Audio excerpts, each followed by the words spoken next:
think that's real cake? Should we help him pull his pants up? Okay, I'll give it to Carol. Yes, you should, sir. You're on bathroom duty, all right?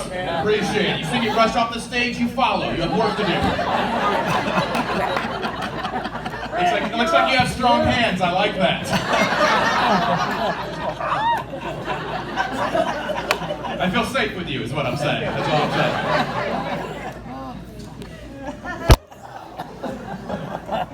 This is going all right. This is fine. We're getting there. This is not the worst show I've ever done. And that's how I judge my career. It's not the worst show I've ever done. It's tied for the best show I've ever done. So congratulations, Smokestack! We got a new champion. You're gonna be in a vlog. You guys have a mic stand, so that's a win.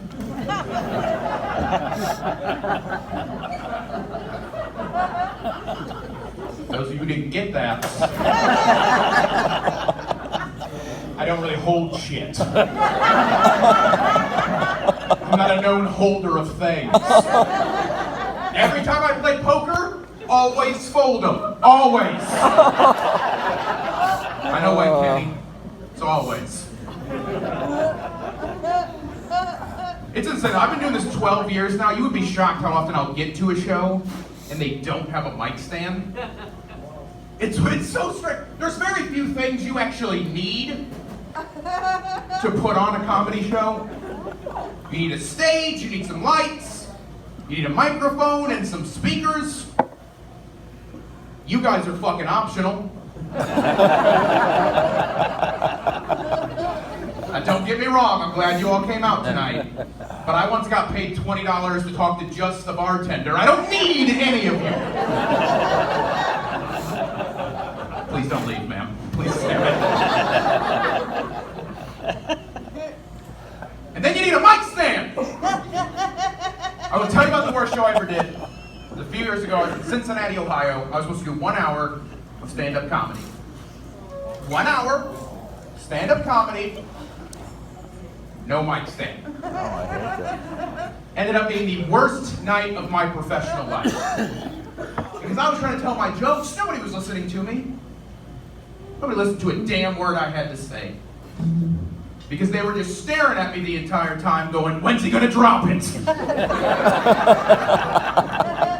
How does he still have it? This doesn't make any sense.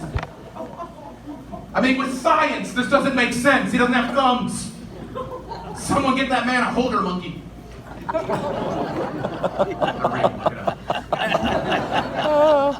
it was awful. It was a terrible night. But I decided right then and there, I was never going to let that happen again. So what I was going to do the very next day is I was going to go buy my own mic stand. That way I ever get to a show, they don't have a mic stand, I just go out to the car, boom, I can trick this guy into holding my dick.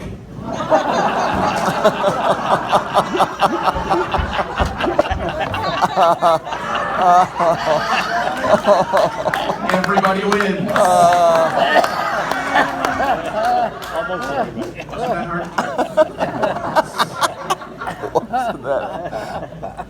But I had never had to buy anything like a mic stand before. So I didn't realize how uncomfortable the transaction was going to be.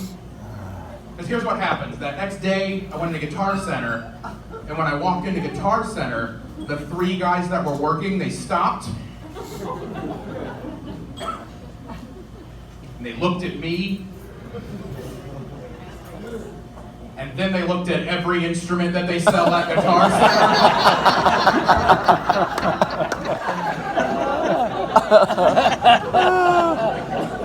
And just went, I don't know.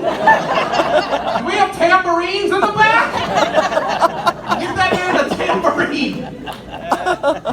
One guy was like, oh shit, is that the drummer from Def Leppard? Pour some sugar on him, let's see what happens. I am hot, sticky, and sweet. Thanks for noticing. Dynamite reference, you're welcome. I'm very talented.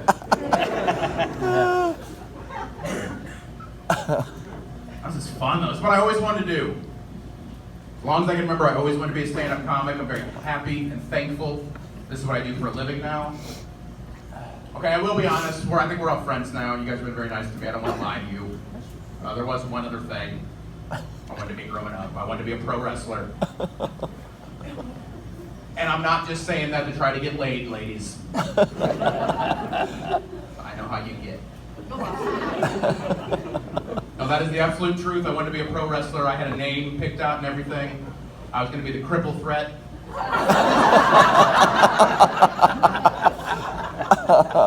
I thought that was clever. I thought it would look good on a shirt. This is a 100% true story. I actually trained to be a pro wrestler for about 3 months. It turns out to be a pro wrestler, you have to work out all the time. And I am very winded now. So this is a good time.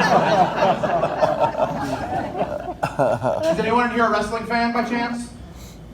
Of course not. People can fucking see you, you cowards. WWE's a $1 billion company. It's all me. Yeah, that's coming from me. You know what? I don't give a shit. I got a microphone. I don't care. I love pro wrestling. Love it! Always have, and I always will. But I'm going to tell you right now, pro wrestling is the one thing you can enjoy where if other people don't like it, they don't know how to just shut the fuck up and let you have it.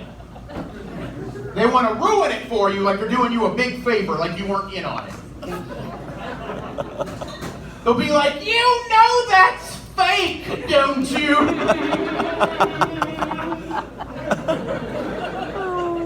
You know that garbage is fake.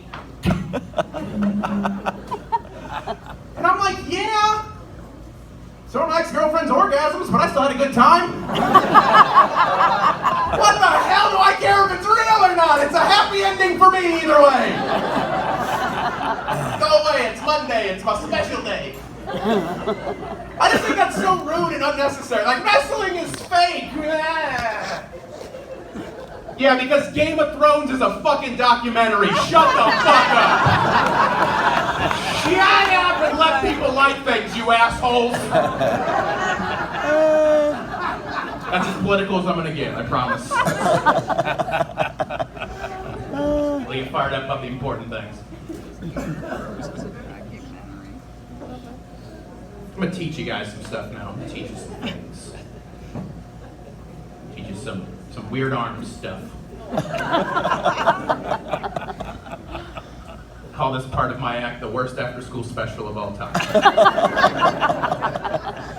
You're gonna be like, fuck, when does he save the school? I don't know what's happening. I'm gonna teach you some cripple shit. We're gonna start with that. That's our word. Cripple's our word. You don't get to say it. You can say crip up. It's the hard move that'll get you. Don't make that mistake, everybody. Easing you into it. Easing you into it. I'm gonna drop some knowledge about this disability. I love it. I love having this disability. I do. It's fun. I'm a grown-ass man. I figured it out. I know what I'm doing. I love this disability. A lot of people, they want to feel bad for me for some reason. I will have this. People I've never met before in my life say things like, "Oh, Brian, your life has to be so hard. I bet your life has to suck." I'm like, first of all, it's pretty aggressive from a stranger. Secondly, no. My life doesn't suck. I have a cool job. I get to travel. I have famous friends. I'm the only motherfucker being paid to be here right now. I've been on television on purpose. Any of us can be on television tonight for doing something horrible. So don't feel bad for me. Wow, it's fucking sweet. I get to deal with stupid people all the time. It is amazing. I don't know what it is about you normal people. Normies, we call you. I don't know what it is though. You will see someone with a disability and you'll lose your shit. You'll start saying the first dumb thing that comes to your head. Happens to me all the time. I've had complete strangers come up to me in public before and be like, "Hey buddy, how do you feed yourself?" What the fuck? With a fork? I don't know what you want me to say. I don't, like, a fork? Good thinking. You're an inspiration. God bless. Get away from me, weirdo. Quit trying to give me awards. That's just a true story. Like, all the way through high school, I would just get awards. Every other week, for some reason. My principal would come up to me and be like, "Hey, Ryan! You won an award!" I'm like, "For what?" "Just being you." The only thing I did through high school was to play video games and jerk off a lot. I'm like, did I get an award for that? Did Mom tell them? Well, maybe if we give him a trophy, he'll fucking stop. Nope. I gotta go and throw.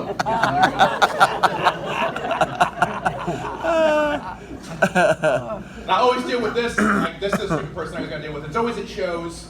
I'm gonna go ahead and stop this one now because I like you guys. I do. You've been very welcoming. You're paying attention. You're on board. I like you. I don't want to have to fucking hate you because I will. I absolutely will. If I don't mention this during the show, someone's gonna come up to me afterwards. They're gonna be all emotional. They're gonna be like, "Ryan, you know what? I was having a pretty rough day. Things in my life just haven't been going that great."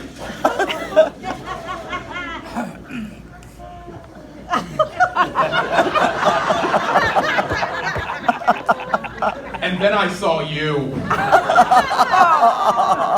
And I realized my life's not so bad anymore. If any of you thought that, when you saw me walk on this stage tonight, I want you to do me a huge favor. And kill yourself. That is the shittiest thing you can say to me as a disabled person. Like, you think you're helping me out, you're not. You're an asshole. You deserve whatever happens to you. No one will miss you. Trust me, no one. That's something only cripples gotta deal with. None of you have to. So I know I can't talk to anyone that's different than me like that. I couldn't stop a woman out on the street and be like, "Ma'am, you know what? I was having a pretty rough day. I just wasn't feeling like a very attractive person."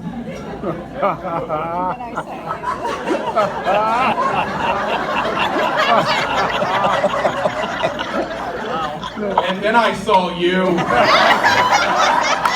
And I realized I'm at least a 7, so thank you. Thank you for having the courage to get out of bed every morning. Why are you pepper spraying me? It's technically a hate crime. Don't know if you know that.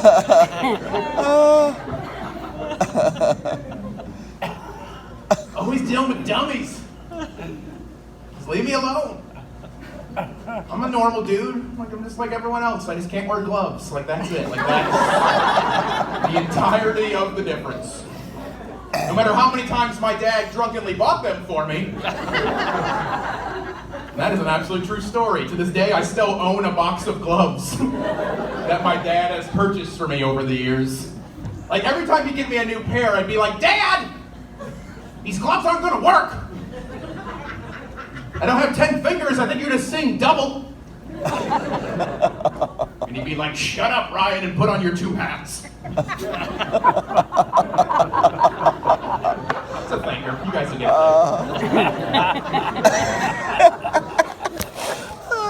Winter's rough. I hate it. Like, I grew up not too far from here. I grew up in Northwest Indiana, a small town called DeMont. So we got all that. Yeah, there's a reason I fucking left. It's fine. I don't live there anymore. I'm proud. No, but like we got like the lake effect shit, so I can understand. Like the winters were rough up there. But my mom is a sweet woman. I love my mom to death. She didn't want to have to keep me inside for the entire winter. She still wanted me to be able to, go out and have fun. So my mom came up with a backup plan. Since I couldn't wear gloves, what she did is she took tube socks. She put those on my little nubbins. That way, anytime it snowed, I could still go outside and have a gay old time with the schoolyard chums. Right. And yes, Mom! Those tube socks were a great idea! Until the first time those tube socks touched snow! Then they just became frostbite traps. I thought you loved me. You didn't get those socks from under my bed, did you?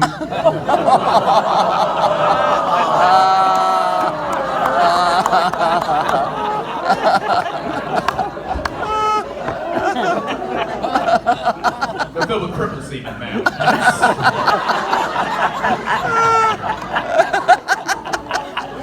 Everybody relax. Relax.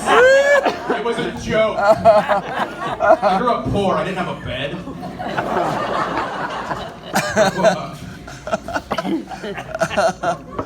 Joke's disgusting and you're welcome. Awesome. I'm going to tell you guys about the stupidest person I've ever encountered on the road. And before I start this joke, I'm warning you ahead of time, it's a weird joke. But this is my Make-A-Wish. So deal with it. So last year, I was doing some shows down in Florida. One night after one of my shows, I stopped to get dinner at a gas station. Because once again, I've made it. Denny's and gas station. Mothers lock up your daughters. So it's pretty late at night. There was no one in that gas station except for me and the woman that was helping me. I got in there, I got my spread. I got my bounty treats. Brought everything outside, got my car, was getting everything all situated. The woman who just helped me, she came outside to smoke, which is a good idea. If you're going to smoke, you want to get as close to the gas pumps as possible. So she saw that I was still there with my window down, so she decided she wanted to have a little chat. She was like, "Hey!" It's Florida, they're very loud. She was like, "Hey!" I was like, "Yeah?" Because that's how conversations work. She said, "Do you have kids?" I said, "No." It's a weird question just to ask someone out of the blue. Like, why do you want to know if I have kids? And Mishawaka, this is what she said. "Well, our general manager, he has lobster hands. And his kids have lobster hands. So I wanted to know if your kids had lobster hands." Folks, this is a real human being that exists on this planet. Ironically, she works at a Tom Thumb, not the Point. That was funny later. At the time, though, I was so mad. A lot of you are mad for me. You should be. I was pissed. You don't do that. I don't care how much someone's click-clacking around. You don't just say shit like that. You don't just make the assumption you can do that. Did I go in there and buy a bucket of plankton to eat? No. Yeah, maybe ask if I'm a fucking lobster lady. But I didn't. So I was mad, but then I thought about it. Everybody. We've all been there. We've all been there. You're walking down the street, you see someone off in the distance, and you're like, "Ow! I can't tell if that's a human or a lobster wearing a hat." So what I've done for all you fine folks tonight, so you're not embarrassed like she was, I have come up with a few ways that you can tell if someone's a human or a lobster. Take notes.